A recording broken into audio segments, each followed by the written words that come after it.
Here were people who supposedly were filled with the Holy Spirit, who supposedly knew the Holy God, and yet they couldn't seem to live together and get along. If that was true, we might as well forget the whole thing. It took me a little while to learn that success in marriage depends on more than just being saved. It takes more than just being in love. Being a believer and being in love are both important in marriage, but they carry no automatic guarantee of marital success. We need knowledge of biblical principles, the design parameters that God Himself established. Biblical principles never change. The principles for a successful marriage and family that God gave Adam and Eve still work today. They are universally applicable in every age and in every culture. Trouble comes when we violate or ignore those principles. Ultimately, marriage will not survive on love alone or on feelings. By itself, just being born again is not enough to guarantee success. A successful marriage hinges on knowledge, knowing and understanding God's principles. God designed marriage for success, and only His counsel can make it successful. Marriage is honorable. God instituted marriage, and He alone has the right to dictate its terms. The institution of marriage is subject to the rules, regulations, and conditions that God has set down, and He has revealed them in His Word. God designed marriage for success, and only His counsel can make it successful. No one is better at making something work than the person who designed it. It would be a mistake to use Toyota parts to repair your Ford automobile.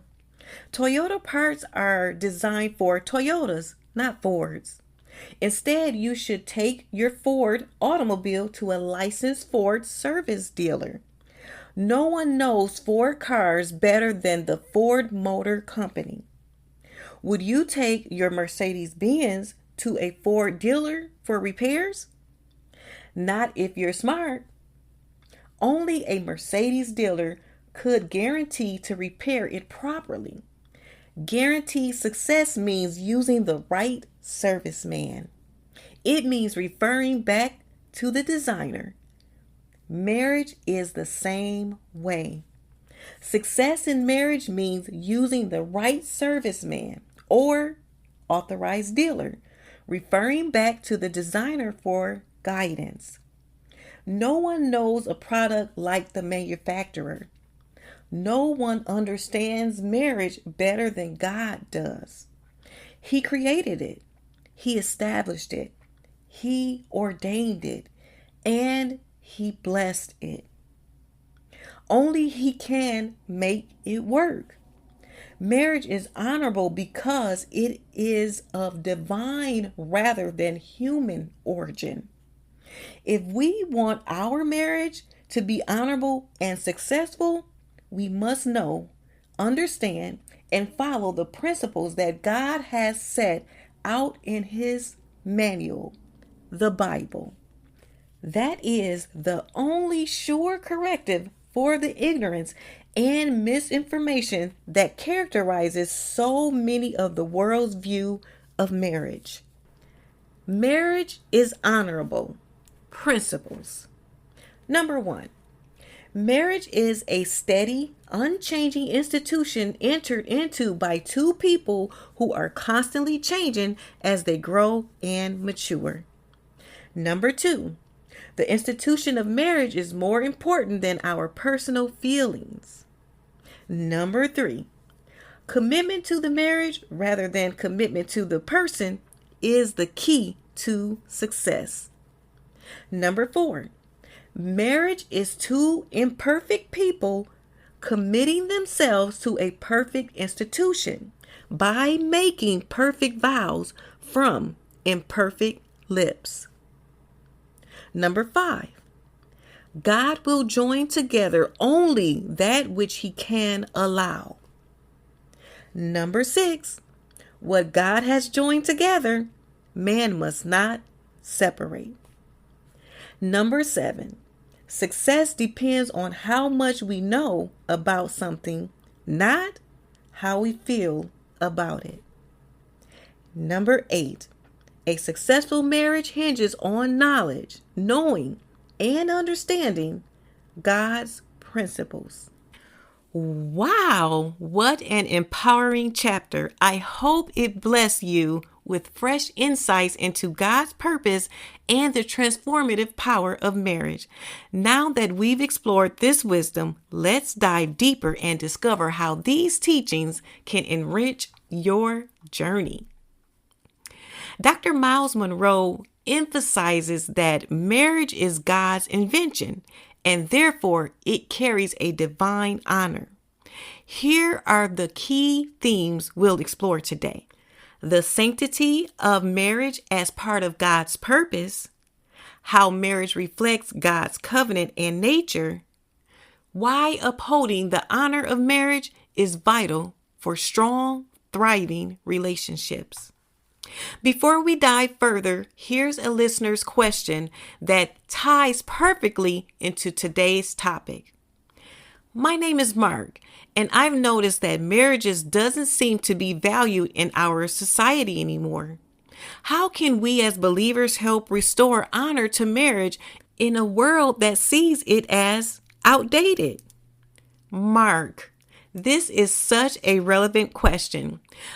The first step is to live out the truth in our lives. When we treat marriage as the sacred covenant it is, rooted in love, service, and mutual respect, it becomes a testimony to the people around us. We can also support and encourage others to build strong, God-centered marriages.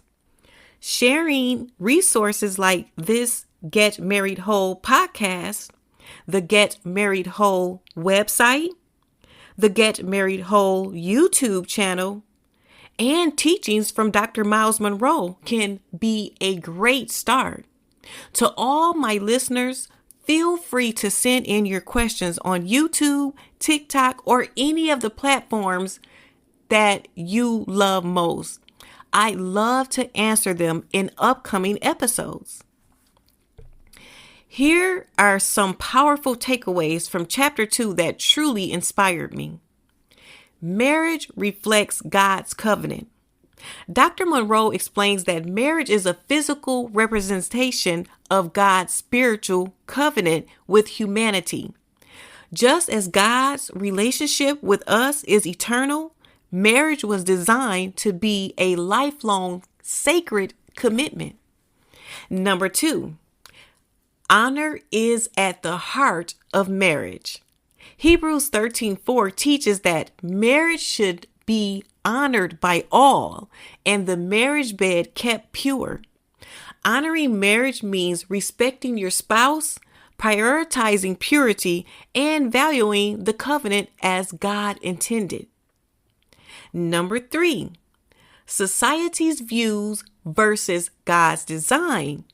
Society's diminishing respect for marriage has led to broken families and relational struggles. But as believers, we can uphold God's design by embodying His principles in our marriages and encouraging others to do the same. Let's put today's lesson into action.